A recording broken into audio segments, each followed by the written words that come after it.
Hello दोस्तों, Excel की आज की वीडियो में हम देखने वाले हैं 3 बहुत इंपॉर्टेंट शॉर्टकट कीज। समझाने से पहले मैं समझा देता हूं कि इसकी जरूरत क्यों पड़ेगी आपको। ओके, और माउस पॉइंटर से कैसे करते हैं, कीबोर्ड से कैसे करते हैं, वो दोनों मैं बताने वाला हूं। अब यहाँ पे मेरे पास ना हेडर इंपॉर्टेंट क्यों होता है। हेडर ये बताता है कि उस कॉलम में कौन से टाइप का डेटा है। जैसे SN का मतलब सीरियल नंबर, तो मैं इजीली बता सकता हूँ यहाँ पे सीरियल नंबर से। यहाँ पे सेल्स लिखा हुआ है, मतलब इस पूरे कॉलम में यूजर को क्या एंट्री करनी है, सेल्स की। या फिर ये पूरे में क्या है, सेल्स का डेटा है। यहाँ पे स्टेट मतलब स्ट्रीट का डेटा है। यहाँ पे देहरादून मतलब लोकेशन का डेटा है।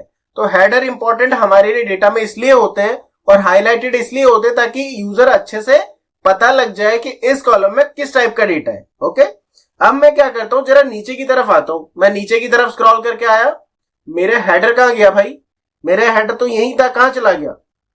अब मैं अगर आपसे पूछूं कि ये जो नंबर्स हैं ये किस चीज के नंबर हैं, क्या ये किसी के सेल्स के नंबर हैं, क्या ये किसी की सैलरी है, क्या ये क्वार्टरली डेटा है, या फिर कौन सा टाइप का डेटा, आप नहीं बता पाओगे।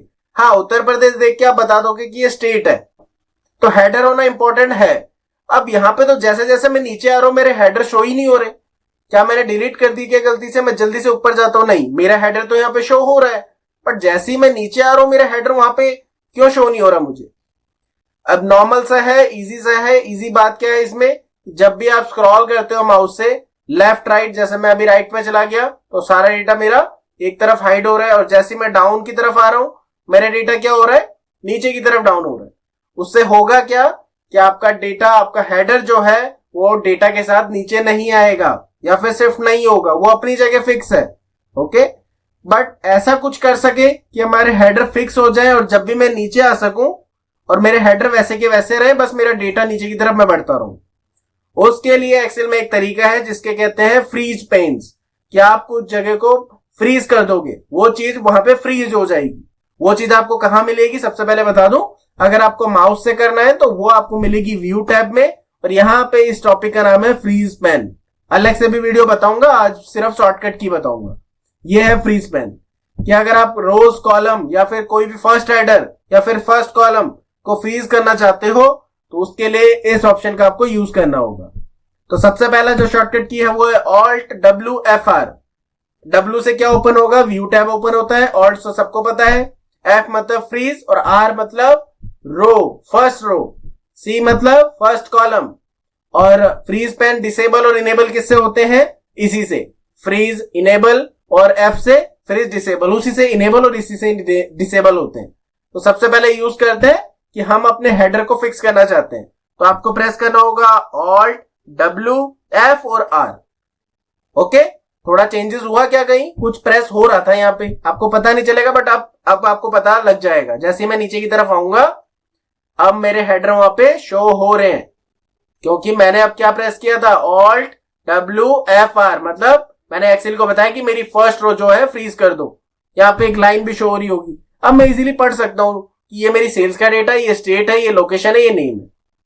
तो Alt+WFR से क्या होगा, आपकी फर्स्ट रो फ्रीज हो जाएगी।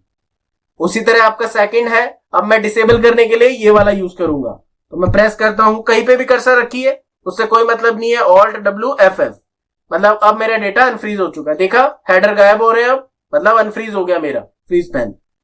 अब हम चाहते हैं कि मेरे कोड जो है फर्स्ट कॉलम हमेशा फिक्स करना चाहते हैं, मतलब फर्स्ट कॉलम, ये हमारा फर्स्ट कॉलम है, ये फिक्स हो जाएगा किससे, अगर आप ये वाला शॉर्टकट की प्रेस करोगे, Alt+W+F और C। मैंने प्रेस किया, अब नीचे की तरफ आता हूं। आप कहोगे ये तो कुछ हो ही नहीं रहा, कैसे होगा, आप गलत डायरेक्शन में जा रहे हो। C का मतलब कॉलम होता है, ये आपको लेफ्ट राइट जाना होगा, डाउन अप नहीं। तो मैं जाता हूं इस तरफ, आप देख रहे हो सीरियल नंबर वैसे का वैसे शो हो रहा है, चाहे आप जितने भी मर्जी आगे जाओ। उसका रीजन क्या है, क्योंकि आपने इसको इनेबल किया है। फ्रीज पेन क्या किया आपने, फर्स्ट कॉलम को इनेबल कर दिया, तो इसलिए सीरियल नंबर हमेशा वो रहेगा। अब डिसेबल करने के लिए कहीं पे भी कर्सर रखो, Alt+WFF प्रेस करो, वो डिसेबल हो चुका है। अब आप जाओगे लेफ्ट राइट, अब देखो पूरा डेटा ही जा रहा है, अब कुछ फिक्स नहीं है। तो दोनों के बारे में बता दिया। अब आप चाहते हो कि ये तो हो गया फर्स्ट रो और फर्स्ट कॉलम के लिए, आप चाहते हो कि मैं अपने हिसाब से वहां पे फ्रीज पेन लगाऊं। जैसे मैं चाहता हूं कि टॉप 3 नेम्स ऐसे के ऐसे शो हो हेडर के साथ, बाकी सब स्क्रॉल होता रहे। तो उसके लिए आपको इस शॉर्टकट की का यूज करना होगा इनेबल करने के लिए। तो जो भी चीज आपको फ्रीज करनी है उसके नेक्स्ट कॉलम में आपको कर्सर रखना होगा। जैसे मैं चाहता हूं कि पहले हेडर के साथ पहले 3 रो क्या हो, फ्रीज हो, बाकी स्क्रॉल हो। तो नाम, मतलब नाम मैं फ्रीज करना चाहता हूं, उसके नेक्स्ट कॉलम में मैंने यहां पे कर्सर रखा, प्रेस करूंगा Alt+W+F। तो क्या हुआ, पहले 3 नाम वहां पे फ्रीज हो गए। देख रहे हो, वो पहले 3 वैसे के वैसे ऊपर नीचे नहीं हो रहे, बाकी सब डेटा ऊपर नीचे हो रहा है। अनफ्रीज करने के लिए कहीं पे भी प्रेस कर दो Alt+W+F। अब देखो सारा डेटा ऊपर नीचे हो रहा है। ओके, मैं चाहता हूं कि सीरियल नंबर, कोड और नाम फ्रीज हो जाए, तीनों कॉलम। तो उसके लिए मैं क्या करूंगा, सारा डेटा चाहिए, इन तीनों को मुझे फ्रीज करना है। यहां पे मैं रखूंगा कर्सर, प्रेस करूंगा Alt+W+F। अब जब मैं आगे जाऊंगा तो देखो वो तीनों वैसे के वैसे फिक्स हो गए। तो अगर आपको फर्स्ट रो और फर्स्ट कॉलम को करना है तो उसके लिए कौन से शॉर्टकट की है, ये रो के लिए, ये कॉलम के लिए, फर्स्ट के लिए सिर्फ फर्स्ट रो फर्स्ट कॉलम। अगर आपको अपने हिसाब से करना है तो उसके लिए ये है Alt+W+F, उसी से इनेबल, उसी से डिसेबल। ओके, तो आज की वीडियो में बस इतना ही। नेक्स्ट वीडियो में देखेंगे और शॉर्टकट की बारे में। तब तक के लिए थैंक्स फॉर वॉचिंग।